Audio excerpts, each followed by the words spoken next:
मध्य प्रदेश की धार्मिक नगरी उज्जैन में वर्ष 2028 में सिंहस्थ होने वाला है। सरकार इसकी तैयारियों में लगी है और लैंड पुलिंग की जा रही है। इसका आशय साफ है कि किसानों की जमीन ली जाने वाली है। सरकार का मानना है कि हर 12 साल में सिंहस्थ होता है और उसके लिए स्थायी निर्माण करने चाहिए। किसान इस बात से नाराज हैं और वे आंदोलन की राह पर चले गए हैं। भारतीय किसान संघ के नेतृत्व में आज बड़ी तादाद में उज्जैन में किसानों का जमावड़ा है। ट्रैक्टर रैली हो रही है। हाँ, मुख्यमंत्री मोहन यादव ने जरूर कहा है कि वे किसानों से बात करेंगे, मगर किसान संघ इसके लिए तैयार नहीं है। उनका कहना है कि वे किसी भी कीमत पर जमीन नहीं देंगे, क्योंकि संतों के लिए स्थायी निवास वहां बने हुए हैं या उनके आश्रम बने हुए हैं, तो फिर जमीन क्यों ली जा रही है। आक्रामक रुख अपनाए हुए है किसान संघ। भारतीय किसान संघ के आह्वान पर बड़ी संख्या में किसान ट्रैक्टर लेकर पहुंचे हैं और वे इस बात के खिलाफ प्रदर्शन कर रहे हैं कि सिंहस्थ के नाम पर उनकी जमीन का अधिग्रहण किया जाने वाला है। इन ट्रैक्टरों ने के जरिए पहुंचे किसानों ने साबित कर दिया है कि वे सरकार के फैसले के खिलाफ हैं और अपनी लड़ाई जारी रखेंगे। उन्हें इस अभियान में किसान संघ का साथ मिल रहा है, मगर मुख्यमंत्री मोहन यादव ने साफ किया है कि वे किसानों को नाराज नहीं करेंगे, सबसे बात करेंगे। लैंड पुलिंग हो या सभी प्रकार के विकास के काम हो, हमारा भाव है कि हम सबसे संवाद करते हुए सबके हित की बात सोच के चले।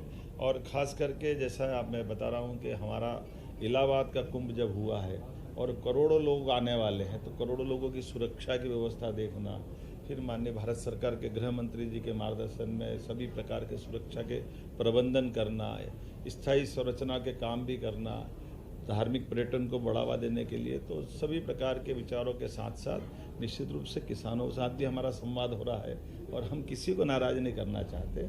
हमारी तो पद्धति भी नहीं, हम तो सभी के साथ चल करके लेकिन विकास के क्रम को बराबर बनाए रखेंगे, विकास के मसले पे सभी के साथ चलेंगे। और मुझे इस बात की प्रसन्नता है कि लगातार हमारे विकास के कामों का सबका समर्थन मिलता है और उसी भाव से हम चल रहे हैं। मुख्यमंत्री मोहन यादव ने विकास कार्यों के साथ किसानों से संवाद की बात कही है, मगर भारतीय किसान संघ का रुख सख्त है और वे विकास की बात पर ही सवाल उठा रहे हैं। देखिए, भारतीय किसान संघ किसान का काम भी करता है और संस्कार का काम करता है, संस्कृति का भी काम करता है। अंग्रेजी जिसको बोलते हैं एग्री एंड कल्चर भी अपना आस्था है और हजारों साल से लाखों साल से ये चल रहा है। उसी के साथ किसान खड़ा है। बाकी काफ़ी संगठन लोग भी है, सामाजिक संगठन लोग है और सारे आखड़ा के संत भी हमारे साथ है। सिर्फ किसान संघ का ये आंदोलन नहीं है। सरकार को समझाने की कोशिश किया जा रहा है कि जो सिंहस्थ है 2002 साल के बाद आने वाला है, उसको आस्था के साथ, भक्ति के साथ, साधना के साथ, संस्कार के साथ करे। ये जो विकास का बात कर रहे हैं ना, कल भी मैं सुन रहा था, उनको समझ में नहीं आ रहा है क्या विकास क्या होता है। रास्ता बनाना विकास नहीं है। लोग आराम से रहे, स्वस्थ से रहे, संस्कृति के साथ रहे। वो कम से कम सरकार का, केंद्र सरकार का बात सुन ले। जिस सरकार ने अमेरिका जैसे बड़े ताकत का बुरा ताकत के साथ किसान के साथ खड़ा हुआ देश में, वहाँ से लड़ लिए। इनको समझ में नहीं क्या, किसान के लिए लड़ो, किसान के साथ मत लड़ो। वो जमीन खींच लेंगे। अंग्रेजी में तो अच्छा लगता है पुलिंग, हम तो बात करते हैं land pulling act. Land pulling act नहीं है, लैंड खींच लेंगे हम। कौन है ये तुम यार? तुम आज हो कल नहीं रहोगी, ये समझ लो। ये जमीन भी रहेगा, किसान भी रहेगा, अपना आस्था भी रहेगा, धर्म भी रहेगा, संस्कृति रहेगा। 1200-1400 साल हमारे साथ अत्याचार हुआ, फिर भी सिंहस्थ रहा। इसीलिए सरकार से कोई लेन देन नहीं है।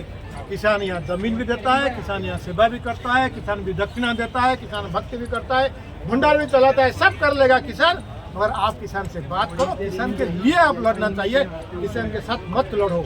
ये अच्छी विषय नहीं है। किसान संघ के बैनर तले सड़क पर उतरे किसानों ने यह तो संदेश दे ही दिया है कि अगर उनकी जमीन छीनी गई या विकास के नाम पर ली गई तो वे दो हाथ करने के लिए तैयार हैं। अब देखना है कि मोहन यादव सरकार क्या रास्ता खोजती है।